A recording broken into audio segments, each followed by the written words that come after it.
You already know that I'm a big believer in this idea that you treat others the way that they want to be treated, because your customers, they're the ones that's going to help you to generate more business. I mean, if you think short-sighted, you're going to just try to make a sale. In this episode, we're going to talk about the long game. How can we become more customer-centric as sales professionals?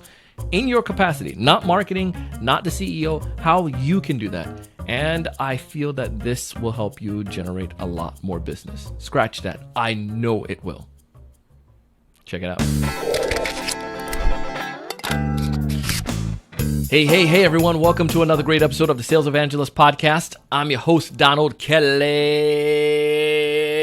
the Sales Evangelist. And I'm so excited for another great episode. I'm so excited to be here with you today. And on this episode, I have an amazing guest, as I always do, man. These people come here and bring so much value. Come on, David Henzel. And David runs, he has a portfolio of business, first off. A lot of them are tying back into the sales game. But particularly, David is really big on this idea of creating amazing customer-centric experiences.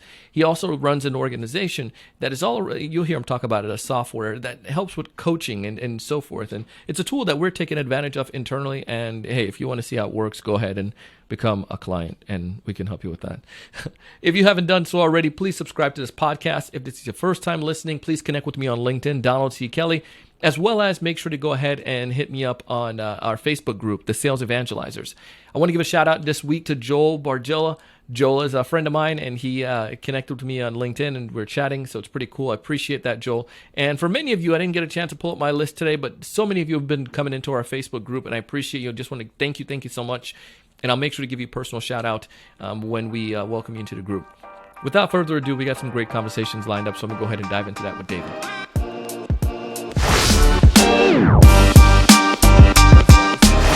These companies you have, your portfolio, your experience, you're big on this idea of customer-centric. Now, before we go into that topic, can you just even break that down? Because we hear this, one of those words that kind of get pushed in buzzworld atmosphere at time. What exactly is customer-centric? How would you define that? I mean, the idea is that you set your customers up for success, and that everything you do is with the mindset of hey, I have to enrich this person's life. I have to, help them to grow their business better. That you're really serving the customer, and that you always put yourself second. And I used to hate sales with a passion. I'm a recovering introvert, and I was really struggling with that. And my yoga teacher once said something that really stuck with me, and it was, every decision in life you make out of love or out of fear.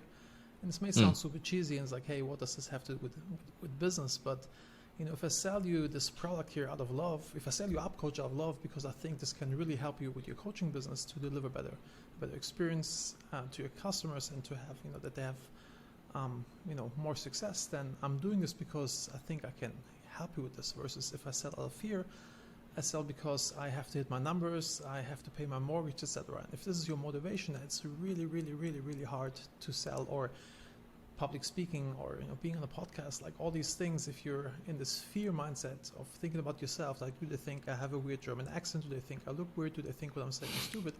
I can't present. But if I think hey, what I have to share here can help these people, then it turns it around, and everything just flows much easier. And I think that's kind of the core of being customer centric or die, is actually really helping your customers to succeed, versus just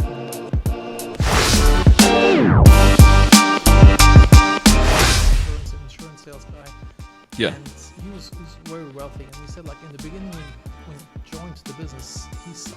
He was very at the bottom of the pack in terms of performance. He said, I was always selling out of fear. I was just offering the customer the packages or the solutions that gave us the most, what's it called, commission, right? Or where we made the most money on. And it was mediocre at best. And then he switched to hey, I just really, want to sell out of love. He didn't say it, love, just being customer centric. And he's just started outselling everybody, because it's not often people are short-sighted. It's just an unhappy customer, or a happy customer tells a friend, an unhappy customer tells the world.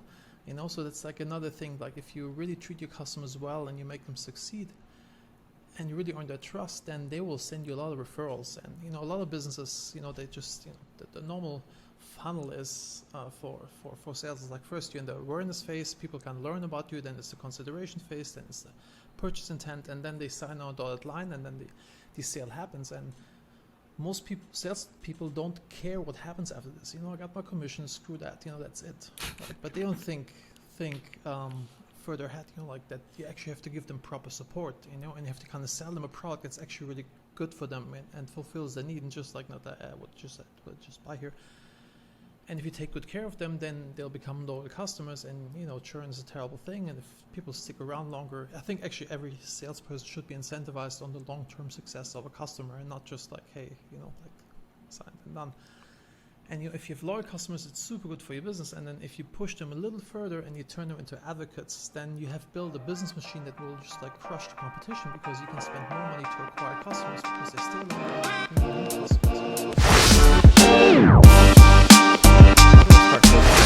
What my customers, and we had a conversation before the other day, and one of the things is like really focusing on what the customer really want.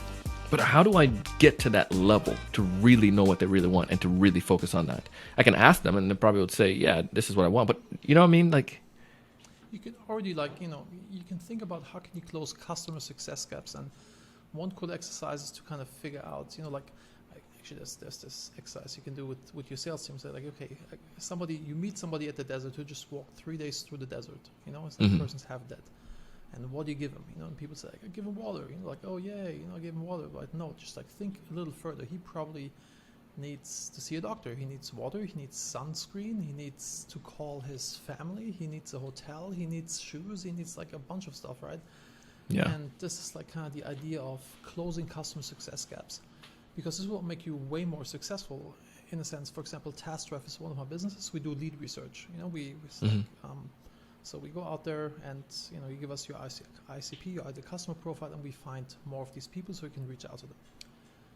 Often people come to us and, if we give them just the leads, some people may not know how to do proper outbound. They don't know how to write good LinkedIn message, don't have proper scripts, etc. And these people come back to us like, hey, your leads are garbage. It's like, no, dude, they're actually really good, but you don't know how to handle it, right?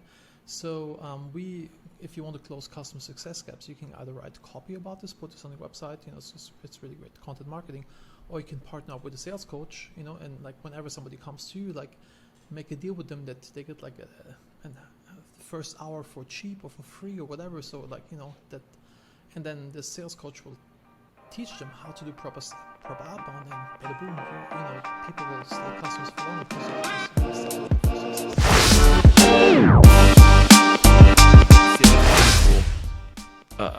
why salespeople don't get more referrals than they currently do. It's just because if they really provide value to the other person and they really sell them what you actually need, then it's just natural that you will get referrals. And if you can trigger it with swag or in any other way, or you can even ask, like that's another thing that people like kind of overlook. Like if you have a good rapport with your customer, and you kind of from time to time always send them something like, hey, I read this article, I thought this could be useful for you or whatever. If you keep in contact with them, if you have a relationship with them, which of course only works if you sell, like if you have a certain price point where it makes sense, you don't have like 1,000 customers to deal with, where you can kind of build some relationship. You can ask for stuff like, hey, do you know somebody else who could benefit from our services? Or kind of like, actually another cool hack is to really monitor if people move to other companies, because like, if CTO at one business moves to another one and you have a good rapport with them, it's like, hey man, do you need our services at this other company as well? It's like, yeah, it's also an easy win. But you can only ask for this if you build proper rapport and you provide value to them. David, if listeners want to get in touch with you to learn about the cool stuff you're doing or take advantage of your solutions or whatnot, what's the best way for them to connect with you? There's many ways. You can always check out howwesolve.com, our podcast and our portfolio company. You can check out upcoach.com or henzel.com, which is my personal site.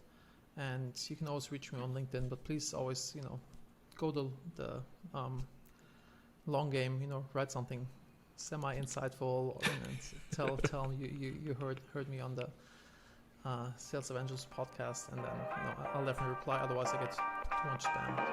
But if you write something, I'll definitely connect. Hey. Listen, that was David, and he's doing some amazing things. If you want to check out his company, learn about some of the cool things, or even that fancy cool bottle that he had, Air Up, go ahead and check it out. You can find the information down in the show notes. Connect with David. You can find him on his website, as well as you can find him on social media on LinkedIn. Speaking about connecting with, if you haven't done so already, check out our sponsor as well. They're giving you some amazing offer, and I know you heard about it in the episode, but I want you guys to try, test out, and do what they are offering. Take advantage of the gift, man. It's going to benefit you tremendously. I want you to be able to find success, man. That's why I'm doing this episode. Again, if it's your first time listening to our podcast, please subscribe. Connect with me on LinkedIn, Donald C. Kelly.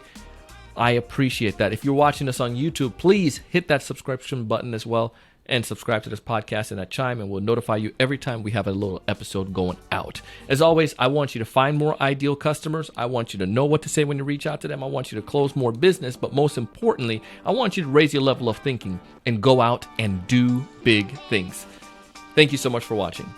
Hey, thanks so much for taking the time to watch this video today. If you enjoyed the content, I ask you to go ahead and hit that like button, that thumbs up at the bottom right-hand corner. Also, to make sure to subscribe if you haven't done so already. This way, we'll keep you up to date with all the latest sales strategies, latest tools, and things that are going to help you to not only find more prospects, but to close more deals. Thanks so much.